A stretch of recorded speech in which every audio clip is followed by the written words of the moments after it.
Hi friends, welcome to Nelmani kitchen. இன்னைக்கு நம்ம பார்க்க போற ரெசிபி ரா கேபேஜ் சாலட்.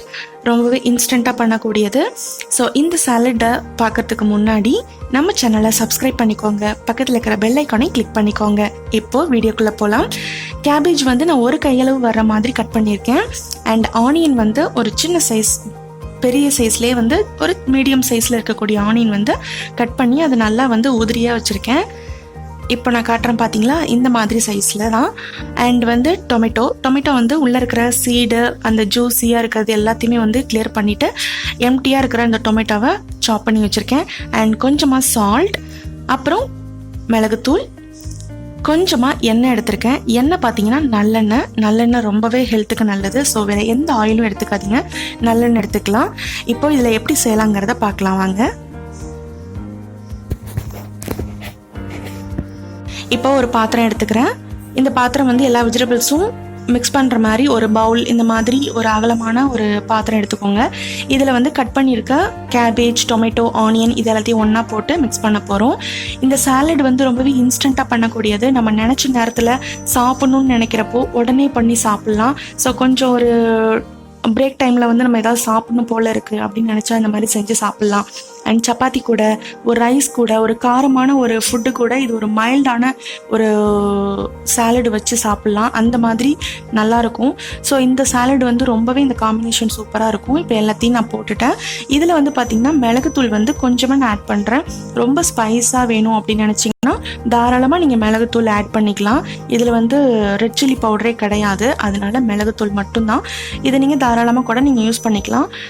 தென் உப்பு வந்து இப்போ கொஞ்சமாக போட்டுட்டு மிக்ஸ் பண்ணதுக்கப்புறம் ஃபைனலாக நீங்கள் டேஸ்ட் பார்த்து கூட நீங்கள் ஆட் பண்ணிக்கலாம். நெக்ஸ்ட் வந்து நல்லெண்ணெய், இதுவுமே வந்து கொஞ்சமாக ஊற்றி நல்லா மிக்ஸ் பண்ணதுக்கப்புறம் தேவைன்னா நீங்கள் ஆட் பண்ணிக்கலாம். நெக்ஸ்ட் வந்துட்டு சாட் மசாலா ஒரு 2 பிஞ்ச் வந்து ஆட் பண்ணுறேன். இந்த சாலட்லேயே வந்து ரொம்ப மெயினான ஒரு ஃப்ளேவர் பார்த்தீங்கன்னா இந்த சாட் மசாலா. இதை நீங்கள் ஆட் பண்ணிவிட்டு சாப்பிடும்போது அவ்வளோ ஒரு புளிப்பு அண்ட் ஒரு ஃப்ளேவர் வந்து சூப்பராக இருக்கும். ஸோ இந்த சாலடில் கண்டிப்பாக இந்த சாட் மசாலா மிஸ் பண்ணிடாதீங்க. இதை நீங்கள் மிக்ஸ் பண்ணிவிட்டு அதுக்கப்புறம் கொஞ்சம் அந்த டேஸ்ட்டு தேவைப்பட்டால் நீங்கள் இன்னும் கொஞ்சம் கூட நீங்கள் ஆட் பண்ணிக்கலாம். இப்போ இது எல்லாத்தையும் நல்லா வந்து மிக்ஸ் பண்ணலாம்.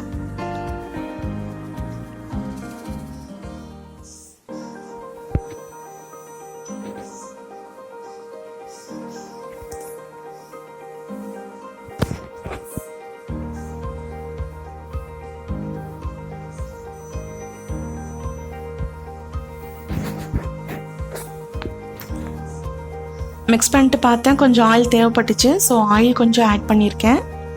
அந்த ஆயில் இருக்கிறது எல்லாத்தையுமே நான் ஆட் பண்ணிட்டேன். எல்லாமே மிக்ஸ் பண்ணிவிட்டு டேஸ்ட் பண்ணேன். ஸோ உப்பும் சாட் மசாலாவும் கொஞ்சம் மிஸ்ஸிங்காக இருந்தது. இப்போ இது ரெண்டுமே வந்து நான் ஆட் பண்ணுறேன். அவ்வளோதாங்க, சாலட் ரெடி ஆயிடுச்சு. இப்போ இதை ஒரு பவுலுக்கு மாற்றிக்கலாம். ரொம்பவே சிம்பிளான ரா கேபேஜ் சாலட் ரெடியாக இருக்குது. இதில் எல்லாமே ராவாக தான் இருக்குது. பட் கேபேஜ் வந்து ராவாக சாப்பிட மாட்டோம்.